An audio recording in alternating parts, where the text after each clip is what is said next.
안녕하세요. 책이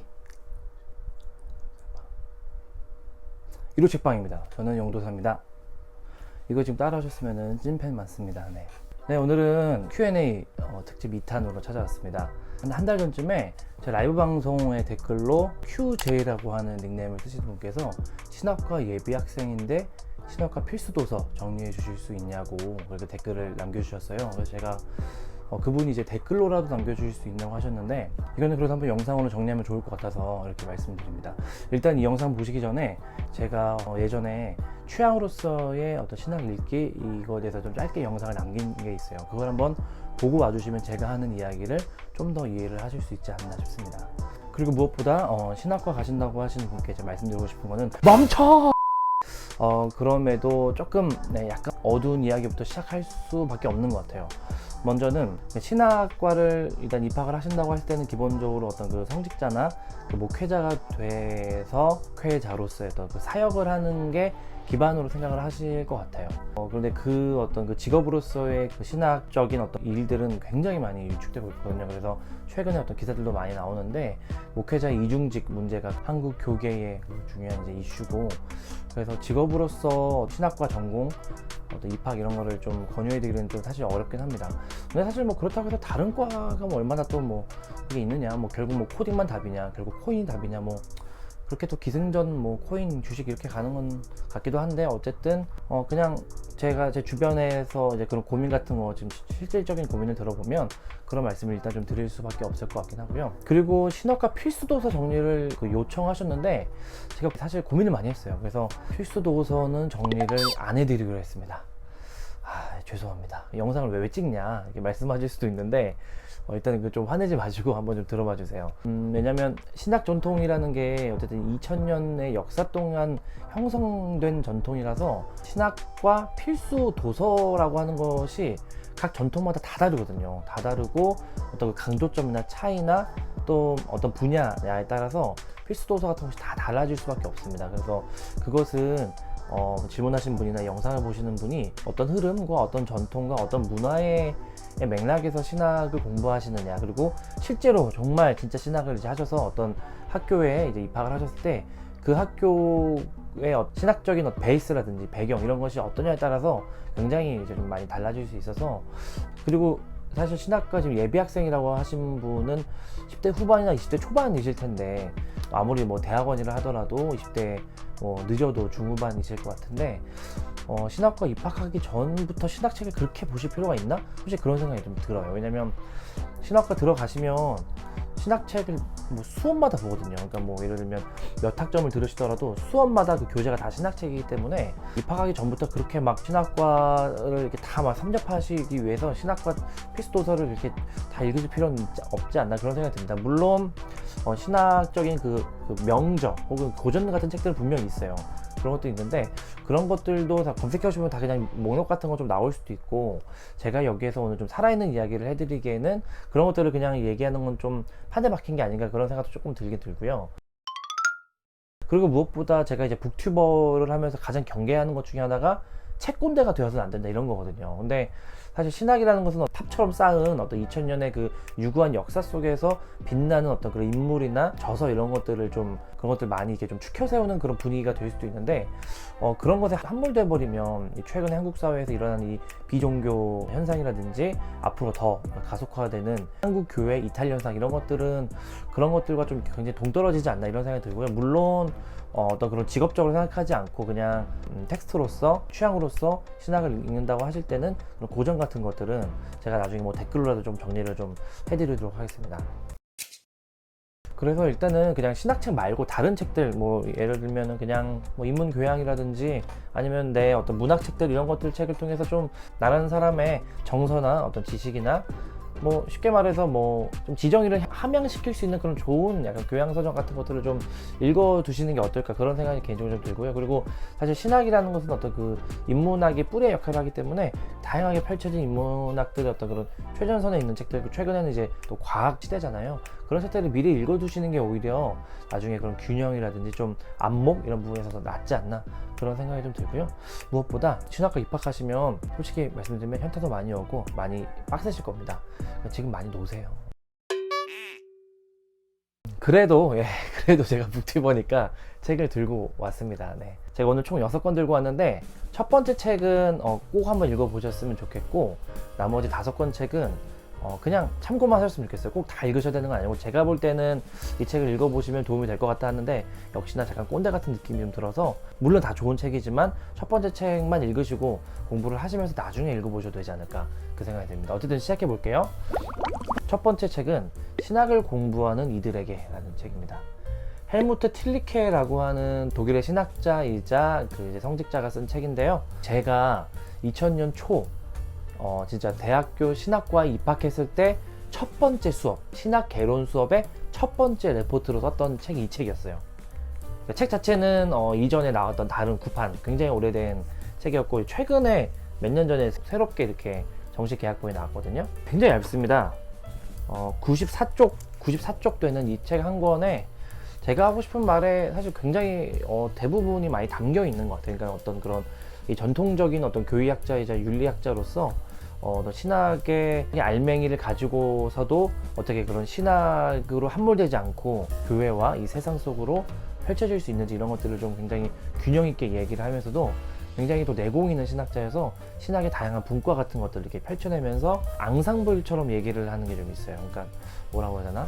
요새 뭐 케미스트리 이런 얘기도 많이 하는데 뭔가 직조된 다양한 것들이 이렇게 교차되는 그런 것들 안에서의 신학함을 이렇게 좀 굉장히 잘 보여주는 책입니다. 그래서 이 책은 진짜 신학을 공부하시기 전에 한번 꼭 직접 정독을 해보셔도 저는 좋을 것 같다는 생각이 좀 들어요.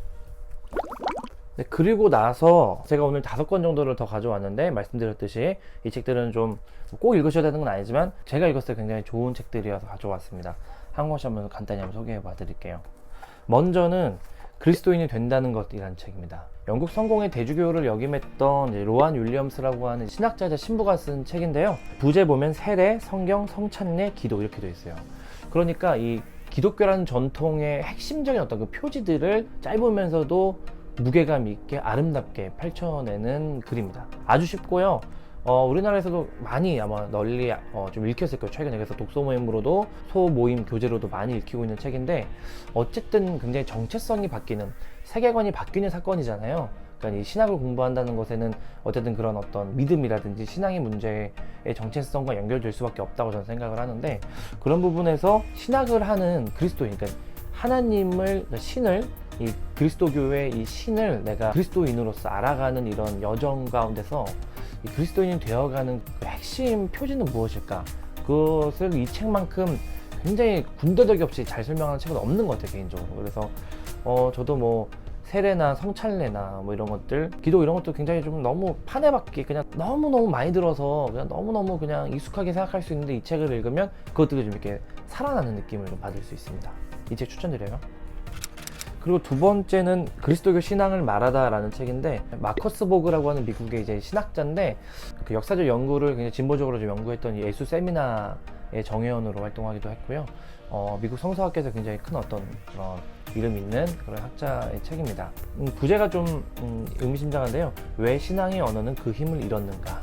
책이에요. 그러니까 미국의 세속화가 발생하면서, 그러니까 뭐 비종교인들이 굉장히 많아지고, 특히 미국은 기독교 기반이 우리나라보다 훨씬 더 강했는데, 그런 것들에서 많이 해체되면서 이 학자는 그런 것들 고민을 많이 하면서 이 그리스도교의 핵심적인 어떤 언어들이 이런 어떤 세계 가운데서 어떻게 다시 살아날 수 있을 것인지를 좀 바깥에서 볼 때, 그러니까 일반 객관적인 합리적인 시선에서 볼 때 어떻게 말이 될 수 있는지를, 그런 것들을 좀 굉장히 그런 시선을 많이 염두에 두면서 서술을 한 책이에요. 그래서 저는 이 책을 보면은 신자든 비신자든 누구나 좀 이 책을 가지고는 토론할 수 있는 그 정도의 책이기 때문에, 특히나 한국교회, 이 한국 사회 안에서 신학을 한다고 할 때는 이 객관적으로 이 한국 교회나 신학의 바깥에서 볼 때 어떻게 보이는지를 좀 냉정하게 봐야 된다고 생각하거든요.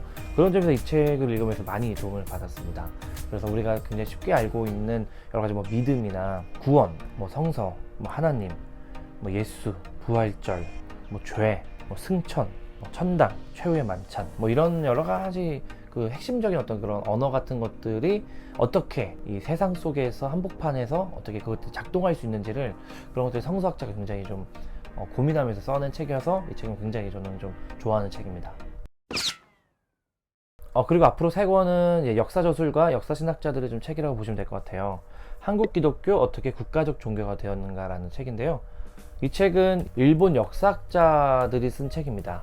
그래서 굉장히 재밌죠. 이웃 그 나라인 일본이 한국 기독교, 한국 교회를 좀 이렇게 객관적으로 정리를 해서 한국 교회 근대사를 좀 총정리한 책이에요. 나름 입소문이 나서 굉장히 좀 잘 쓰인 책으로 정평이 나 있고요. 이게 기본적으로 한국 어떤 역사가라든지 한국 내부자의 시선이 아니라 한국 외부자가 객관적으로 서술해낸 한국 교계, 한국 기독교의 이야기이기 때문에 굉장히 역사에 대해서 굉장히 냉정하게 잘 쓰여져 있으면서도 우리가 지금 고민해 볼 법한 그런 어떤 문제의식 같은 것도 굉장히 잘 담겨 있습니다. 그래서 이 책을 읽으면서도 이 한국 교회나 한국 기독교를 좀 객관적으로 좀 냉정하게 보는 어떤 그런 시선들을 많이 배울 수 있었어요. 그리고 이 책도 있습니다. 한국교회 인문주의에서 답을 찾다. 배덕만 교수님, 이제 역사신학 전공하신 교수님인데요. 이 책도 100쪽이 조금 넘는 아주 얇은 책이에요. 네, 한국교회 개혁과 회복 관련된 어떤 활동이라든지 젖을 열심히 하시는 교수님의 책인데요. 짧은 책이지만 핵심적으로 잘 담고 있습니다. 그러니까 한국 사회에서 어떻게 그 개신교가, 한국교회가 개독교로 전락하게 되었는지를 가슴 아픈 시선에서 역사학자로서 이 종교개혁과 그리고 인문주의의 에라스무스라고 하는 그 인물도 있잖아요. 그 인문주의를 탐색하면서 어떻게 그 한국 어떤지 지성의 세계라든지 한국 교계, 한국 종교계 안에서도 일반 사회 시민들 안에서도 어떻게 다시 한번 신뢰받고 인정받는 종교로서 이 그 한국 교회가 다시 살아날 수 있을지를 좀 고민하는 책에서 그런 절절한 마음도 많이 담겨 있고 핵심적인 그런 태제 같은 것도 굉장히 좀 동의가 되고요.